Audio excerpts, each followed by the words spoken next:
Hallo ihr liebe Leid, hier ist wieder der Yankee mit Let's Play Gothic 2 auf Pelzig. So, du bist der Leiter von dem Ritual, mit dir spreche ich mal zuerst. Wobei, erstmal mit euch. Ja, dann kann ich ja die Frage stellen, die stehen sich dort ziemlich skeptisch gegenüber. Na gut, die stehen nur do wie die Ölgötze. Hier, bitteschön. Ich habe alles erledigt, was du mir aufgetragen hast. Cool, Stufe gibt's auch Hier noch. hast du das reparierte Auge. Tatsächlich fehlt nun nichts mehr, um das Umkehrritual zu vollziehen. Sumpfkraut. Was ist mit dem Sumpfkraut? Ach ja. Hast du denn 3 Sumpfkrautpflanzen dabei? Okay, die Pflanze. Ja. Hier hast du die 3 Pflanzen. Bitteschön. Großartig. Das hast du gut gemacht, doch trete nun beiseite, damit wir mit der Zeremonie beginnen können. Okay. Möge sich unser Geist vereinen. Das sieht jetzt eigentlich auch ganz cool aus, finde ich. So.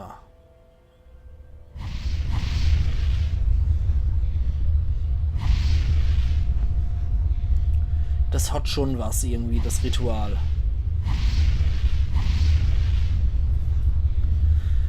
Ja, Adanos, klar. Der ist blau, dann Belia violett, schwarz kann ich ja schlecht darstellen irgendwie bei den Dinger und rot für Innos. So, die machen jetzt hier ihr mächtiges Magie-Pipapo. Dafür kannst du natürlich keine normale Magier schicken. Dafür müssen das schon Meister von ihrem Fach sein. Und sowohl Xardas als ehemaliger Feuermagier, Erzmagier, Pyrokar als Feuermagier, Erzmagier und Vatras als Adanos Wassermagier, Erzmagier sind hier ziemlich gute Kandidaten. Jetzt machen wenigstens mal die Chefs selber was. Aber natürlich der Vertreter von der Kirche nicht ohne vorher rumzuzicken. Ultra ätzend. Interessant finde ich ja auch, dass Blau und Rot eigentlich ja Violett ergibt. Insofern schon ganz interessant, dass Adanos und Innos zusammen Belia ergeben, so von der Farbe her. Gut. Es ist vollbracht. Es ist uns gelungen, den Plan des Feindes zu vereiteln und das Auge wieder zu heilen.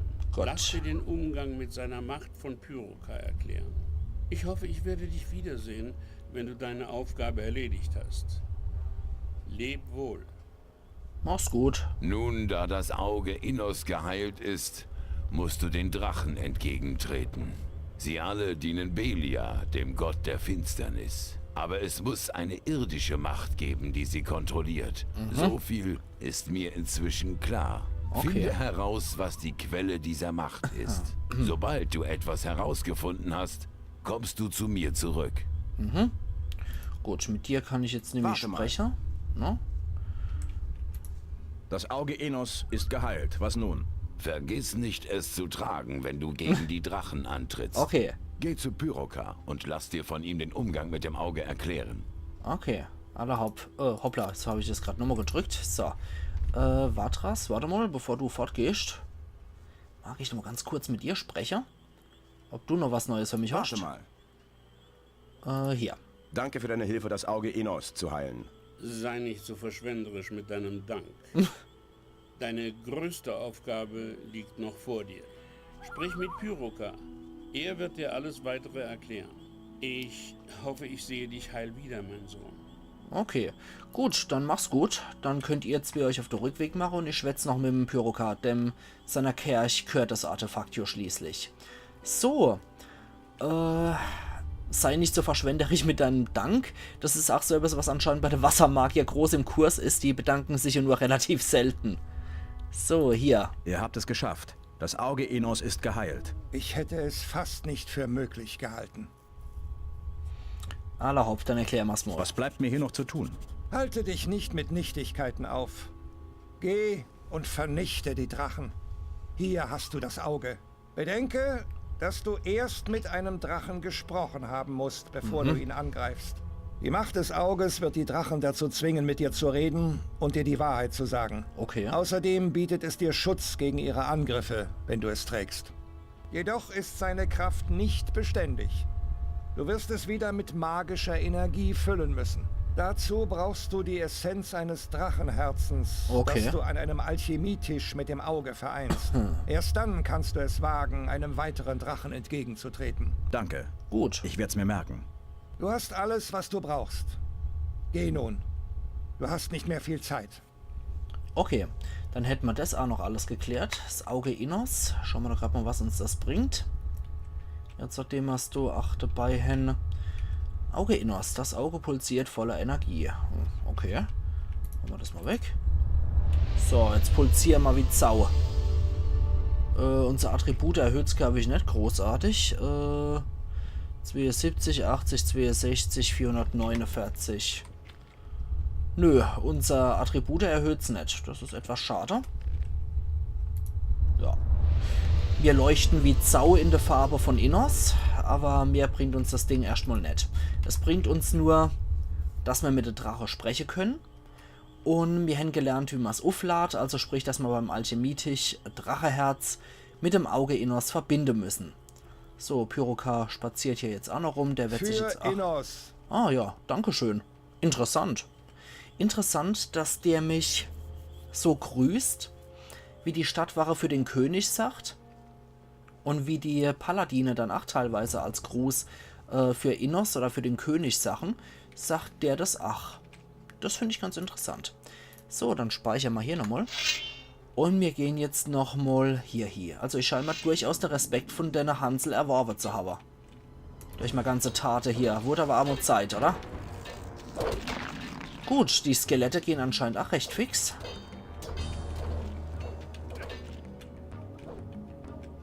Aber die Skelette teilen noch ordentlich aus an Schaden. Aber 2 von denen kann ich jetzt auch direkt bekämpfen. Das finde ich sehr gut. Da ist die. So, jetzt können wir hier nochmal ihr Zeug abstauben. Das blieb uns ja vorher verwehrt. Dass wir uns hier nochmal umgucken in Ruhe. Rostisches Schwert und Silverdella. Rostisches Schwertchen. So, Silberkelch. Ich glaube, du gingst dann runter zu dem Raum, wo man... Ups. Wo man dann einen Schlüssel gebraucht hat. So einfach geht das. Engscheiter Schlag. Ups. Engscheiter Schlag. Opala, Schattenkrieger. Die sind doch etwas härter.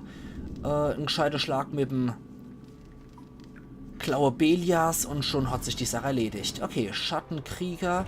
Kann ich mal gleich mal merken, dass das ein paar härtere Jungs sind. Das sind wohl sowas wie die Paladine von Belia. Ups. Upsala, okay. Haben wir wieder was gelernt. Jetzt können wir gerade mal gucken, ob wir Untote vernichten möglicherweise im Gepäck haben. Das wäre doch wirklich so ein Ding, was für die Jungs hier prädestiniert ist. Also, haben wir Untote vernichten noch drin. Jawohl, genau 2-mal. Das passt doch. Das passt doch optimal. So, erstmal ihr 2. Jetzt wird Dachdiebe. So, einer ist schon kaputt. Und komm schon her. Gut. Das geht jo fixer mit einer Knabe als gedacht. Silverdella holen wir uns auch noch. Zack und zack. Gut. Sehr schön. Ich mag das, wenn es so gut läuft. So, jetzt machen wir das nochmal. Oh, hoppla. Stimmt, da war ja noch einer. Da war ja noch einer von euch, Kamerade. Ja, komm mal her. Komm schon her. Ja, die Schattenkrieger sind so ziemlich das härteste, was Untote hier in Gothic 2 parat haben für uns.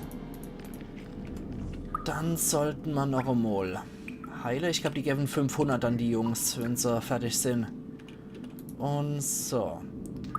Gut, dann machen wir hier nochmal die Yankee 3 und Untote vernichten. So, let's fetz.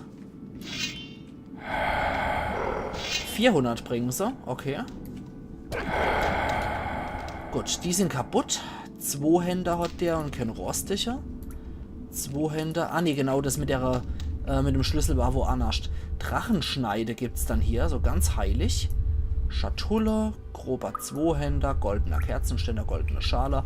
Also irgendein Kollektivgrab für hohe Kriegsherren scheint das hier gewesen zu sein, mit schöner Beigabe in Gold.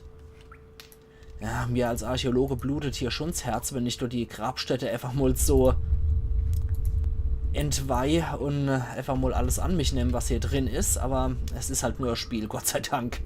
So, jetzt gucken wir mal, was wir hier drin haben. In den Dinger. Das ist nur eine Duwak. Das ist 8 Duwak. Schatulle, die lassen sich ja nicht öffnen, die Dinger. Ein 100er Beutel. Ja, okay, Spiel hängt sich nicht auf. Und 50er Beutel. Sehr schön. Nichts zu holen. Der hat nichts, der hat auch nichts. Gut. Dann geht es jetzt für uns nur noch auf zur Hafenstadt. Und dann sollte man noch Lord Hagen Bescheid geben. Und 16:53 Uhr. Ich finde, dann können wir uns auch noch eine Runde ausruhen, wenn wir wieder im Minetal sind. Oder vielleicht nachdem wir mit dem Lord Hagen gesprochen haben. Naja, schauen wir mal. So, erste Mal. Gucken wir nochmal ganz over. Wie geht der Drachenschneider? Das lasst mir jetzt auch keine Ruhe. Muss ich gerade nochmal gucken. Drachenschneider 190 und 160. Ach du liebe Zeit. Stärker als mein Ordensschwert. Ordentliches Ding. So, dann mag ich aber auch nochmal mit dem anderen Hansel durchsprechen. Habe ich jetzt total vergessen. Ich habe hier noch jede Menge Silber kruscht. Und der Dealer meines Vertrauens, der ist ja auch noch da. Und da wir jetzt die ganze Diebesgilde abgeschnetzelt haben, und es glücklicherweise keine Konsequenzen gehabt hat, kann ich ja auch mal Zeug noch bei ihm verticken. So, mein lieber Halvor. Hier. Du hast zu viel Zeug dabei. So viel Gold kann ich dir nicht auf einmal geben. Okay. Zeig. So viel Zeug habe ich dabei. Das ist doch kein Geheimnis mehr. Dann verkaufe ich ein bisschen so. Warum soll ich mich denn noch alles... So, wie viel Kruscht habe ich dann? Irgendwer muss die Arbeit ja machen. Teller. Oh ja, okay. Gut. Ich glaube da nicht dran. Verkaufen wir doch mal 7 Stück. Wer muss die Arbeit... Dann gucken wir mal, und? Ich gebe dir für Ja. deinen gesamten Kram 700 Goldstücke. Gut. Das klingt doch fair. Gut, ich verkaufe. Das war... Sehr schön. Das Gut. weiß doch inzwischen jeder. Gut, gut, gut, gut. Jetzt habe ich noch so eine kleine Geldspritze gekriegt von einem Typ. Und die, Wird sich das jemals ändern? die 10 Lernpunkte, die ich hier habe, die sind auch gut investiert. Weil die brauchen wir dann in Korinnes, sage ich, im Minetal brauchen wir die auch nochmal. Weil wir müssen noch lernen, wie wir Drache ausschlachten. Entweder machen das die Drachenjäger, aber die bringen uns das nicht bei. Oder der andere lustige Jäger, der uns schon Varanzunge und so weiter beigebracht hat. Und mit dem sollte ich dann nochmal eine Runde schwätzen, weil ich will unbedingt die Drache auch wirklich ausschlachten können. Sprich, Dracheblut abzwacken können, Dracheschuppe abziehen. Das ist schon ziemlich wichtig. Sodele. Ich habe auch die Drachentöter-Rüstung, die schwere Drachenröter. Die schwere Drachentöter-Rüstung besteht auch aus Dracheschuppe. Die müsste ich dann Bennett geben, damit der mir das Ultra-Ding dann zusammenschmied. So. Ich glaube, zum Schluss muss ich dann diese Ordensklinge, die ich da habe, muss ich dann auch noch mit Weihwasser weihen. Dass ich dann nochmal so richtiges Innos-Gedöns dann da rauskriege dafür. Also das Ordensschwert wird dann, glaube ich, nochmal etwas aufgepowert mit Weihwasser. Und dann ist es 5000 wert und macht 200 Schade oder was. Das ist dann schon ziemlich ordentlich. So. Ich trage das Auge bei mir. Du trägst das Auge und du hast es wieder zusammengefügt. Dann bist du ein erwählter Innos. Ich werde losziehen und alle Drachen im Minental töten. Geh mit Innos und vernichte das Böse mit seiner Macht. Hatte ich vor. Gut. Lord Hagen weiß Bescheid. Albrecht. Hier. Bin ich würdig, eine Rune zu empfangen? Für welchen Weg den Weg? Bla, ich will Kampf. Ich wähle den Weg des Kampfes. Ah, heiliger Pfeil, 5 Lernpunkte.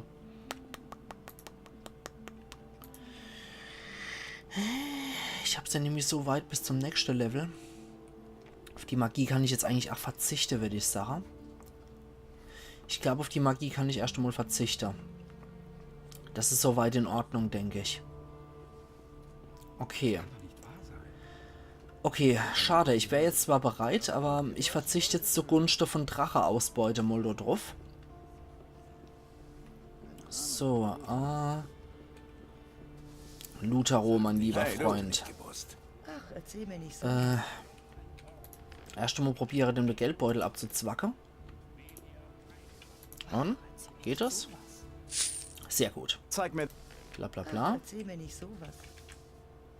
Goblin-Skelett kann ich auch verkaufen. Dann verticken wir mal. Meisterdegen behalte ich mal. 2 Händer können wir verticken. Rapier 150, 8. Okay, das andere ist besser.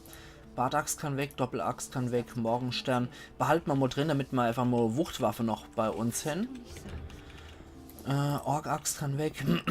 Soll ich mich denn noch Das behalten wir auch noch. Das Erzlangschwert, Holzfäller-Axt, Pforte mit, leichte Ork-Axt.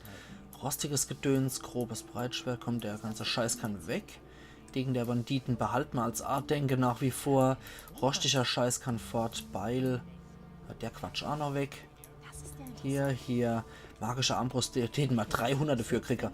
Bogen kann weg und leichte Armbrust kann weg. Gut, das war's soweit. Bei dem können wir nichts anderes kaufen. Alle hopp, jetzt sind wir soweit durch. Drachenjagd, genau, das ist jetzt unser Quest. Ich bin nun bereit, den Drachen gegenüberzutreten. Das Auge Innos wird mir helfen, sie zu bezwingen. Ich darf nur nicht vergessen, es zu tragen, wenn ich in den Kampf gegen die Biester ziehe. Erst muss ich mit den Drachen gesprochen haben, bevor ich auch nur den Hauch einer Chance gegen sie habe. Das Dumme ist nur, dass das Auge bei jedem Gespräch mit einem von ihnen seine Kraft verliert. Ich benötige das Herz eines Drachen und eine leere Laborflasche, um das Extrakt des Drachenherzes mit dem geschwächten Stein des Amuletts an einem Alchemietisch zu vereinen, bevor ich mich dem nächsten Drachen stellen kann. Okay, dann sei es so, ne? Das ist doch kein Geheimnis. Dann würde ich sagen, als nächstes ist dann zum Pass in Khorinis. Und wir nutzen wohl die schöne Abendstunde noch, dass wir uns mal dass wir uns mal durch den Pass durchprügeln, weil derzeit müssten wir eigentlich genug Erfahrungspunkte haben, dass das was wird. Dass wir gegen die Orks bestehen können. So, die treue Bürger von Khorinis haben es verdient, dass man die der zumacht. Ich meine, die Barrikade, die wird natürlich jedem Ork-Angriff standhalten. Das ist ja absolut gefroch. Und ja, schauen wir doch mal, ob wir uns da durch die Orks richtig durchprügeln können. Weil wir sollen ja auch Diegos Gold kriegen. Und das ist am ehemaligen Platz, wo die Ware in die Barriere geschickt worden sind. Also wo auch die Gefangenen landen. Da wo wir in Gothic Ends im Endeffekt rauskommen sind. So. Gibt es erst noch ein bisschen Pilzi. Pilzi. Yam. Und dann können wir uns noch ein paar Feuerkraut oder was hinterher zischen. Hier Feuernessel. 1, 2 und 3. So, dann können wir hier mal speichern. Und dann gucken wir doch mal, ob wir nicht so jetzt an der Orks vorbeikommen. Da komm mal her, du Champion, du hinne. Dürften derzeit etwas stärker sein. An? Ja, komm schon. Komm schon, du Schweinebacker. Ja, kommt natürlich wieder zu zweit. Die sind doch schlauer, als sie aussehen, die Mistviecher.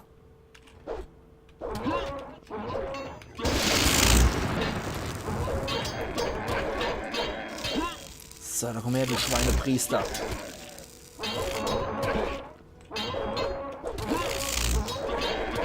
Oh, Mann.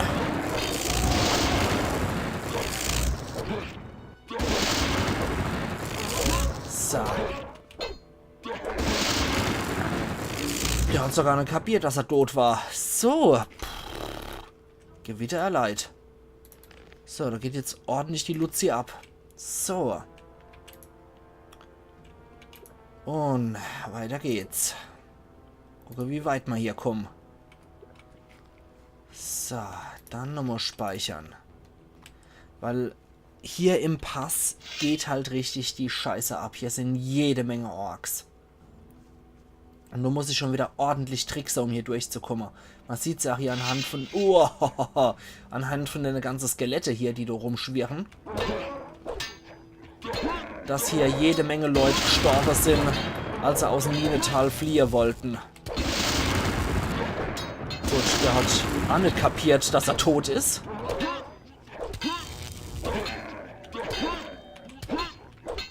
Und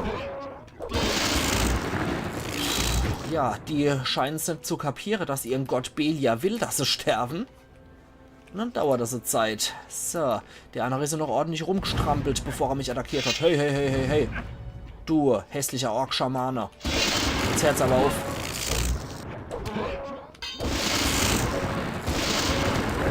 Gut. Wieder 2 auf M Schlag. Okay. Na, warte mal.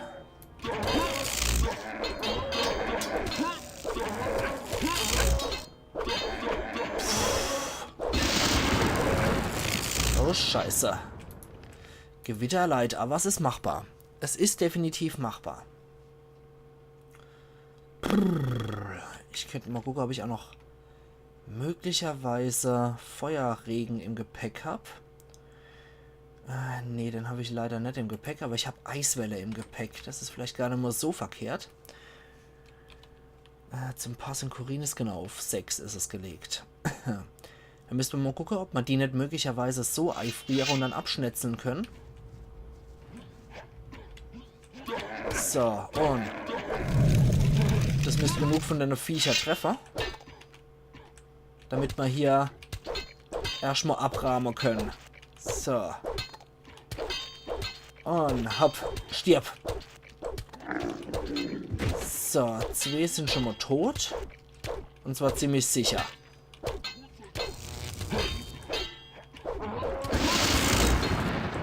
Okay. Gut, 2 sind ganz sicher tot. Der Rest von dem Xox kommt auch noch arg schimmelt. So, 3 auf Emul. Ja, von 3 Orks auf Emul bearbeitet zu werden, habe ich jetzt auch keinen Bock. So. Du kehren wir erstmal zurück. Mach du mal, was du willst. Wop, wop, wop, wop, wop, wop. Okay. Okay, ich mache das erst, wenn ich die Waffe wieder einstecke, höher. So, als nächstes könnten wir U-Wetter ausprobieren, wenn die Freaks hier in der Nähe sind. Dann heilen wir uns nochmal bis ganz hoch.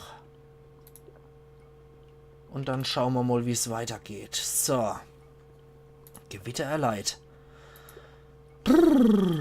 Ätzend. Und weiter geht's. So. Unwetter. Das ist ja auch schon mal etwas, was bei den Orks schon mal recht gut Schade macht. Jetzt müssen wir die nur noch A-locken. Dass sie da wieder A-gewatschelt kommen. Da liegt noch die Waffe rum, ja, aber ohne entsprechende Orks. Die habe ich wahrscheinlich schon fertig geplündert, ne? Okay, gut. Dann Unwetter. Da kommt mal her. Die Unwetterwarnung ist groß für heute. Kommt mal her, ihr Schweinepriester. So.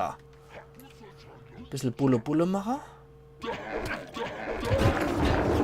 Und 2 sind schon tot.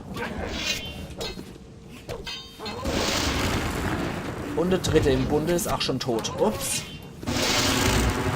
Das 4. Schweinchen kommt auch schon arg galoppiert. Dann wollen wir nicht enttäuschen, oder? So. Also ihr seht, es ist durchaus möglich, sich den Orks hier im Kampf zu stellen. Ohne dass man dabei komplett verreckt. So. Das ist natürlich gut, wenn die Heiltränke bei sich haben, weil genau die kann ich gebrauchen. Und da hinten ist noch einer. Ja. Okay, perfekt. So, sieht wohl so aus, als könnten wir uns unseren Weg hier durch den Pass tatsächlich kämpfen. Und das ist gar nicht mal so verkehrt, weil diese Orks jede Menge Erfahrungspunkte liefern. Und die kann ich echt sehr gut gebrauchen. So, dann kommt mal her. Dieses kleine Schweinchen ist ein Schamane. Und irgend so anderes kleines Schweinchen als Schamane hat er noch in der Ecke gehockt und mit Feuerbälle auf mich geworfen. So. Und um das Ferkel kümmern wir uns auch gleich noch. So. Gut. Das funktioniert alles ganz gut soweit. Ja, ein bisschen was bringen sie noch an Tränke. So, genau, dich habe ich gesucht, du Mistvieh. Und da ist anscheinend auch einer gestorben wegen dem Gewitter oder was, wegen dem Unwetterzauber. Ja, sieht ganz aus, als hätte ich die auch noch erwischt damit. Sehr schön, sehr, sehr schön. Gut. Je mehr Orks ich so schon platt machen kann, desto besser. Perfekt. Hier haben wir noch einen Aquamarin. Ach, nicht verkehrt. Wenn ich jetzt Rune erschaffen könnte, bräuchte ich das.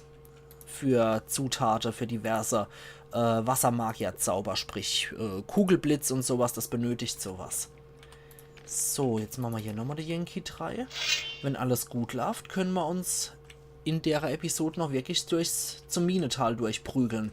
Durch die Reihe der Orks. So, da verstecken wir uns auch noch, weil die rennen hier gegen die Wand. Die Orks sind hier dumm. Ach, wenn sie im Rudel greifen. Orks sind dumm. Genauso wie die menschliche NSC. So. Gut. Perfekt. So, da hat sich noch ein Ork-Schamane dahinter verkrochen. Ich habe hier gehofft, dass einer von den Dinger die Orks da aufhält. Rune haben wir noch gefunden. Wird sich zeigen, was das für Rune war.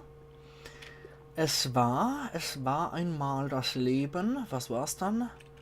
Feuerpfeil. Leichte Wunden heilen. Die Magier-Version davor. Und nicht die... Leider nicht die Paladin-Version von der Rune, die wir gebrauchen könnten. So. Gut. Der Ork-Schamane steht dort ziemlich blöd rum mit seinem Zauber. Lassen wir nämlich so lange warten. Snapperkraut. Oh, okay, der klettert halt einfach mal die Felsen hoch. Warum auch nicht? So. Gut. Sehr schön, sehr schön. So gefällt mir das. Wenn ich die Orks so platt machen kann, gefällt mir das. Da haben wir noch zusätzlich einen Ring erbeutet. Was wird es dann für einer sein? Schutz des Holzes, der wahrscheinlich, ne? Okay, sieht ja recht gut aus. Ich habe echt gedacht, dass wir möglicherweise noch länger brauchen für den Pass zu räumen. Verwandlung in Feldräuber ist das. Und dann können wir hier nochmal speichern. Sehr schön. Ja, ich glaube, mit der Waffe können wir uns durchaus hier einen Weg durch die Ork-Reihe allmählich bahnen. Und können hier mal ordentlich loslegen. Kapitel 4. Drachenjagd. Und wir sehen direkte Feuerdrache im Vulkan. Hör auf, so rum zu zittern. So. Neuer Tagebucheintrag. Die Drachenjäger. Die große Drachenjagd ist eröffnet und hat vermutlich viele Möchtegern-Abenteurer ins Minental gelockt. Ich kann nur hoffen, dass sie mir nicht im Wege stehen. Sehr schön. Ich mag das Selbstbewusstsein. Entschuldigung. Ich mag das Selbstbewusstsein, was der Charakter an den Tag legt. Das gefällt mir sehr gut. Irgendwo sind ein paar kleine Schweinchen wieder auf mich aufmerksam worden. Da ist er schon, das Ucha-Cha-Cha-Ferkel. Jetzt wärst geblitzt. So. It's Claw of Belia time. Ja, auch mich zu verletzen, du Mistvieh. So. Gut, mittlere Ork-Axt. Quatsch. Hier waren die Tränke. Die kann ich jetzt auch gut gebrauchen wieder. Zack und zack. Ja. Diegos Geldbeutel muss ja auch irgendwo noch rumliegen. Hier mal zusätzlich noch Wolfsfell, Spruchrolle, Apfeltabak, Wagfell, Steinbrecher, das ist dann so ein Knüppel wieder. Trank. Entschuldigung. Nee, kein Knüppel, das ist ein Streitkolber. Heidewitzka. Boah, wenn man sich so sehr räuspern muss, igidigit. So, Butlerfleisch, direkt beim Ork-Kadaver, da schmeckt es am besten. Und dann gucken wir nochmal, was es hier noch gibt. Ja, wie gesagt, da früher sind wir ja hier entlang gefahren worden. Da sind die Ware transportiert worden. Da ging es runter. Und bis dorthin sind wir ja von der Barriere erst gar nicht gekommen. Wir sind ja maximal bis zu der Plattform gekommen. Und da war eigentlich, ach, ich weiß nicht, war da ein Weg eingezeichnet im Alte Gothic? Ich weiß es nicht mehr. Auf jeden Fall sind wir ja nicht bis dahin gekommen. Das war schon außerhalb der Barriere. So, da auf der Plattform müsste Diegos Geldbeutel sein. Jetzt haben wir hier Trank und Trank. Können wir immer gebrauchen. Je mehr, desto besser, definitiv. Oh, oh, oh, oh, oh. Aber das gilt nicht für euch Orks. Je mehr, desto besser. Okay, der kann ruhig mal eine Wege hier hängen bleiben. Ah, scheiße. Alle 3 auf Ammo ist natürlich heftig. Scheiße, scheiße, hoch! Ach du Blödmann, geh doch weg!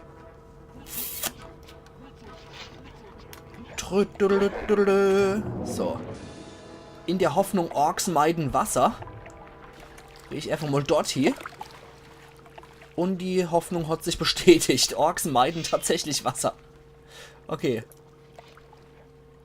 Mir soll es recht sein. Oh oh, da kommt sie schon. Kommt da schon arg Flitz, der Erste.